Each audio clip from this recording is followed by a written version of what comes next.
आशुतोष नीलकंठ शंभु अविनाशी, गंगाधर महादेव जो है कैलाशी। YouTube के सभी दर्शकों को प्यार भरा नमस्कार। अगर आपके मन में तरह तरह के ज्ञान प्राप्ति की जिज्ञासा उठती है तो आप मेरे इस YouTube चैनल जिज्ञासा ज्ञान की प्यास को सब्सक्राइब अवश्य करें और बेल आइकॉन के बटन को दबाएं ताकि आपको सभी नोटिफिकेशन विधिवत मिलती रहे। वीडियो में दी गई जानकारी ज्ञानवर्धक और मूल्यवान लगती है तो उसको लाइक करें, अपने दोस्तों और परिवारजनों के साथ शेयर करें। वीडियो देखने के लिए आप सभी का धन्यवाद। हिंदू धर्म में माता पिता की सेवा को सबसे बड़ी पूजा माना गया है। इसीलिए हिंदू धर्म शास्त्रों में पितरों का उद्धार करने के लिए पुत्र की अनिवार्यता मानी गई है। जन्मदाता माता पिता को मृत्यु के उपरांत लोग विस्मृत अर्थात भुला ना दे, इसीलिए उनका श्राद्ध करने का विशेष विधान ऋषियों के द्वारा बनाया गया है। भाद्रपद पूर्णिमा से अश्विनी कृष्ण पक्ष अमावस्या तक के 16 दिनों को पितृपक्ष कहते हैं, जिसमें हम अपने पूर्वजों की सेवा करते हैं। अश्विनी कृष्ण प्रतिपदा से लेकर के अमावस्या 15 दिन के जितने भी पक्ष होते हैं उन्हें ही हम पितृपक्ष कहते हैं। इन 15 दिनों में लोग अपने पितरों अर्थात पूर्वजों को तिलांजलि देते हैं और उनकी मृत्यु तिथि पर पारण श्राद्ध भी करते हैं। माता पिता आदि पारिवारिक मनुष्यों की मृत्यु के पश्चात उनकी तृप्ति के लिए श्रद्धा पूर्वक किए जाने वाले कर्म को ही पितृ श्राद्ध कहते हैं। धार्मिक ग्रंथों में मृत्यु के बाद आत्मा की स्थिति का बड़ा सुंदर और वैज्ञानिक विवेचन भी मिलता है। मृत्यु के बाद 10 रात और 16 संपिंडन तक मृत व्यक्ति की प्रेत संज्ञा रहती है। पुराणों के अनुसार वह सूक्ष्म शरीर जो आत्मा भौतिक शरीर छोड़ने पर धारण करती है वह प्रेत अवस्था में होती है, क्योंकि आत्मा जो सूक्ष्म शरीर धारण करती है तब भी उसके अंदर मोह, माया, भूख और प्यास का अतिरेक होता है। संपिंडन के बाद वह प्रेत पितरों में सम्मिलित हो जाता है। पितृपक्ष भर में जो भी तर्पण किया जाता है उसे वह पितृ प्राण स्वयं अपयापित होता है। पुत्र या उनके नाम से उनका परिवार जो भी यज्ञ अर्थात जौ तथा चावल का पिंड का दान देते हैं उनमें से वह अपना अंश लेकर के अब प्राण का ऋण चुका देता है। ठीक अश्विनी कृष्ण प्रतिपदा से यह चक्र ऊर्ध्वमुख होने लगता है। 15 दिन अपना अपना भाग लेकर के शुक्ल पक्ष की प्रतिपदा से पितृ उसी ब्रह्मांडीय ऊर्जा के साथ वापस अपने पितृलोक चले जाते हैं। इसीलिए इन दिनों को पितृपक्ष कहते हैं और इसी पक्ष में श्राद्ध करने से पितरों को भी लाभ प्राप्त होता है। पुराणों में श्राद्ध का वर्णन और क्या महत्व बताया गया है। पुराणों में आखिर मनुष्य के ऊपर कितने प्रकार के ऋण बताए गए हैं, श्राद्ध कितने प्रकार के होते हैं, कौन सा श्राद्ध किस उद्देश्यों को लेकर के किया जाना चाहिए, किस वस्तु का प्रयोग किए बिना श्राद्ध कभी भी पूरा नहीं माना जाता है। तो मैं डिम्पल शांडिल्या इन सभी जिज्ञासाओं का समाधान बताते हुए अपने YouTube चैनल जिज्ञासा ज्ञान की प्यास के माध्यम से आप सभी का हार्दिक अभिनंदन करती हूँ। नमस्कार। महर्षि समंतु ने श्राद्ध से होने वाले लाभ के बारे में बताया है कि संसार में श्राद्ध से बढ़कर कोई दूसरा कल्याणप्रद मार्ग नहीं है। अतः बुद्धिमान मनुष्यों को प्रयत्न पूर्वक श्राद्ध करना चाहिए। श्राद्ध की आवश्यकता और लाभ पर अनेक ऋषि मुनियों ने प्रवचन ग्रंथों में लिखे हुए हैं। महर्षि के अनुसार श्राद्ध का महत्व तो यहाँ तक भी है कि श्राद्ध में भोजन करने के पश्चात जो भी आचमन किया जाता है उसी से पितृगण संतुष्ट हो जाते हैं।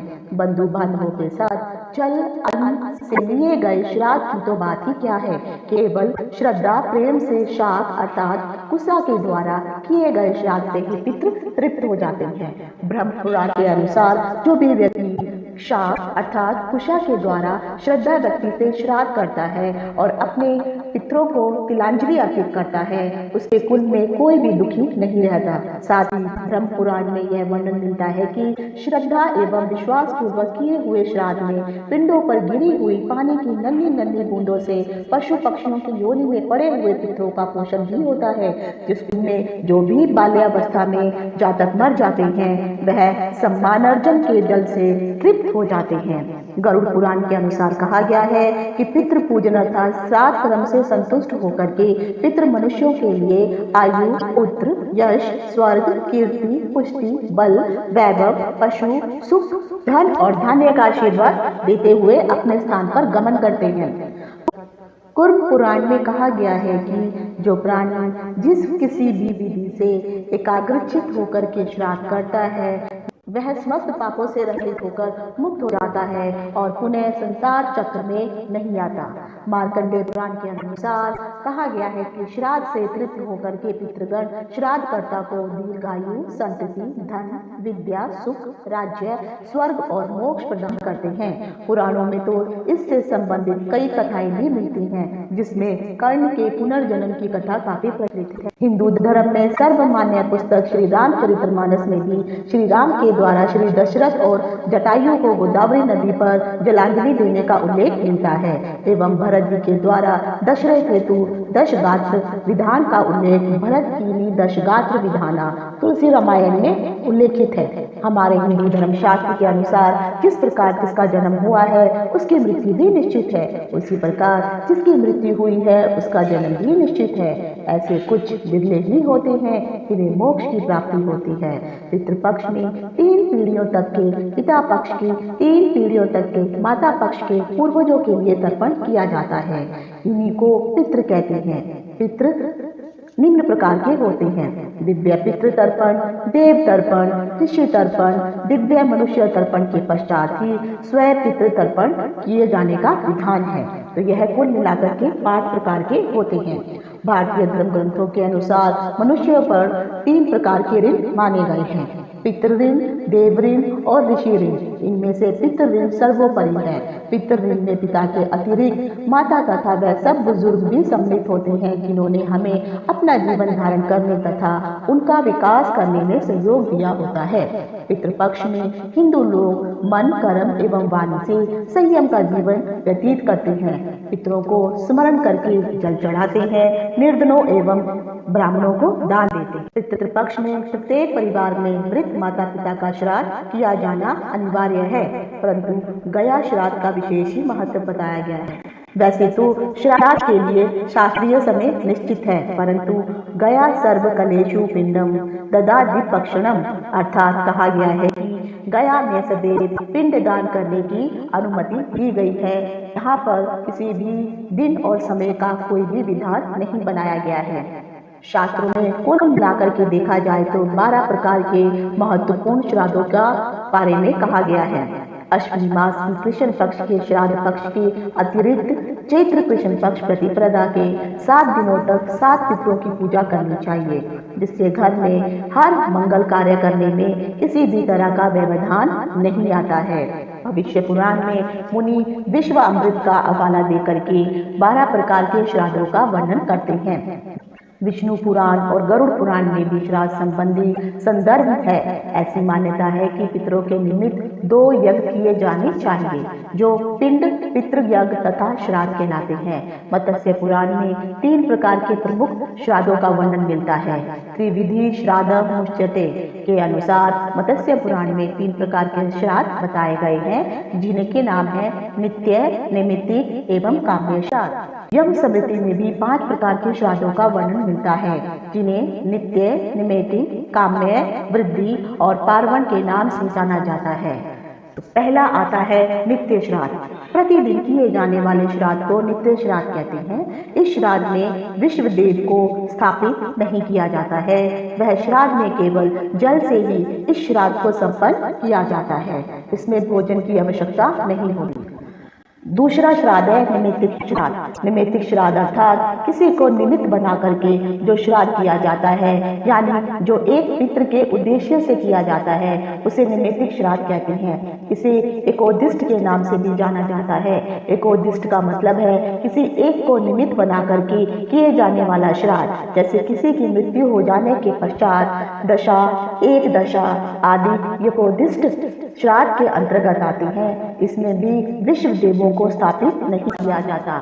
अगर कई बार परिवार के कुछ लोगों को अपने पूर्वजों में से किसी एक पूर्वज की सपनों के माध्यम से जानकारी प्राप्त होती है, वह बुरी अवस्था में होते हैं, उस समय उनका श्राद्ध करना बहुत अनिवार्य होता है। तो निमित्तिक श्राद्ध उसी श्रेणी के अंतर्गत आता है।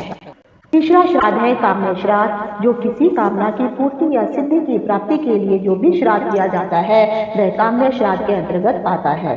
चौथा है पार्वण श्राद्ध, जो अमावस्या के विधान के अनुरूप किया जाता है, अर्थात पार्वण श्राद्ध पर्व से संबंधित है। किसी पर्व जैसे पितृपक्ष, अमावस्या या पर्व की तिथि आदि पर किए जाने वाला श्राद्ध पार्वण श्राद्ध कहलाता है।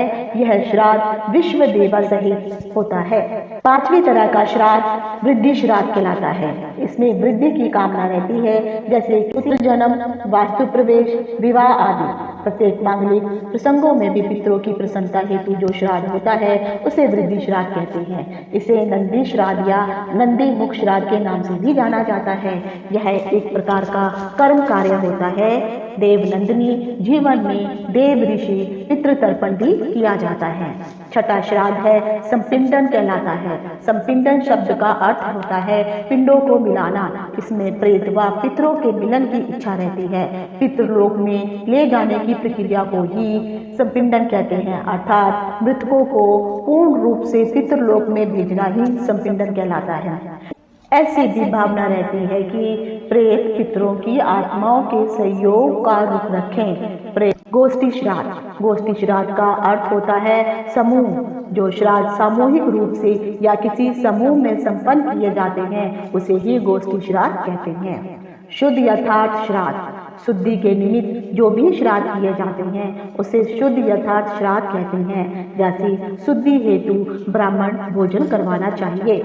कर्मांग श्राद्ध, कर्मांग का सीधा सीधा अर्थ कर्म का अंग होता है, अर्थात किसी प्रधान कर्म के अंग के रूप में जो भी श्राद्ध संपन्न किए जाते हैं उसे कर्मांग श्राद्ध कहते हैं। यात्रार्थ श्राद्ध, यात्रा के उद्देश्य से किए जाने वाला श्राद्ध यात्रार्थ श्राद्ध कहलाता है। जैसे तीर्थ में जाने के उद्देश्य से या देशांतर अर्थात विदेश में जाने के उद्देश्य से जिस श्राद्ध को संपर्क कराना चाहिए वह यात्रार्थ श्राद्ध कहलाता है। इसे घृत श्राद्ध भी कहा जाता है। पुष्टार्थीय श्राद्ध, पुष्टि के निमित्त जो श्राद्ध संपन्न हो, जैसे शारीरिक एवं आर्थिक उन्नति के लिए किए जाने वाले श्राद्ध को ही पुष्ट्यार्थ श्राद्ध कहते हैं। धर्म सिंधु के अनुसार श्राद्ध के 96 अवसर बताए गए हैं। एक वर्ष में 12 अमावस्याएं आती हैं। पूर्णादि तिथियां 4 आती हैं। मनवादी तिथियां 14 आती हैं। संक्रांतियां 12 प्रकार की आती हैं। वैद्युति योग 12 प्रकार के आते हैं। व्यातिपात योग 12 प्रकार के होते हैं। पितृपक्ष 15 दिन के लिए, अष्टाक्षक श्राद्ध 5 दिन, अनुवाष्टक 5 दिन तथा पूर्वदेव 5 दिन। इन सभी दिनों को मिलाकर देखा जाए तो कुल मिलाकर के 96 अर्थात 96 अवसर प्राप्त होते हैं। पितरों की संतुष्टि हेतु विभिन्न पितृ कर्म का विधान बताया गया है। अगर कभी किसी भी व्यक्ति को अपने किसी मृतक का स्वप्न में ऐसी दशा दिखाई देती है कि वह दयनीय हालत में है तो आप इन तिथियों में अपने उस एक पितृ का श्राद्ध कर सकते हैं। अभी तक जो भी मैंने आपको 96 प्रकार की श्राद्ध की पद्धतियां बताई हैं उसमें एकोदिष्ट श्राद्ध, पार्वण श्राद्ध, नागबलि कर्म, नारायण बलि कर्म, त्रिपिंडी श्राद्ध, महालय श्राद्ध पक्ष में श्राद्ध कर्म, उपरोक्त कर्मों हेतु विभिन्न संप्रदायों में विभिन्न प्रकार के रस्म परिपाटियां चली आ रही हैं। अपनी कुल परंपरा के अनुसार पितरों की तृप्ति हेतु श्राद्ध करना परम आवश्यक है। जब बात आती है श्राद्ध कर्म करने की तो बिहार में स्थित गया का बड़ी ही प्रमुखता व आदर से नाम लिया जाता है। गया समूचे भारतवर्ष में ही नहीं संपूर्ण विश्व में 2 स्थान ऐसे हैं जहां पर आप श्राद्ध या तर्पण कर सकते हैं। वह स्थान है बौद्ध गया और दूसरा विष्णुपद मंदिर। विष्णुपद मंदिर वह स्थान है जहां पर स्वयं भगवान विष्णु के चरण उपस्थित हैं, जिनकी पूजा करने के लिए लोग देश में कोने कोने से आते हैं। गया में जो दूसरा सबसे बड़ा प्रमुख स्थान है जिसके लिए लोग दूर दूर से आते हैं, वह इसका नाम फल्गु नदी है। ऐसा माना जाता है कि मर्यादा पुरुषोत्तम भगवान राम ने स्वयं इस स्थान पर अपने पिता राजा दशरथ का पिंडदान किया था। तब से यह माना गया है कि इस स्थान पर आकर के कोई भी व्यक्ति अपने पितरों के निमित्त पिंडदान करेगा तो उसके पितृ उससे तृप्त रहेंगे और वह व्यक्ति अपने पितृ ऋण से उत्तीर्ण भी हो जाएगा। इस स्थान का नाम गया इसलिए रखा गया है क्योंकि भगवान विष्णु ने यहीं की धरती पर असुर गयासुर का वध किया था। तब से इस स्थान का नाम भारत के प्रमुख तीर्थ स्थानों में भी आता है और बड़ी ही श्रद्धा और आदर से गया जी का नाम बोला जाता है। गरुड़ पुराण के अनुसार पितृ पूजन श्राद्ध कर्म से संतुष्ट होकर के सभी पितृ मनुष्यों के लिए आयु, पुत्र, यश, स्वर्ग, कीर्ति, पुष्टि, बल, वैभव, पशु, सुख, धन और धान्य आदि का आशीर्वाद देते हुए जाते हैं। आशा करती हूँ पितृपक्ष से संबंधित जो भी मैंने आपको महत्वपूर्ण जानकारी दी है आपको पसंद आई होगी। आज यहीं तक। इति शुभम। नमस्कार।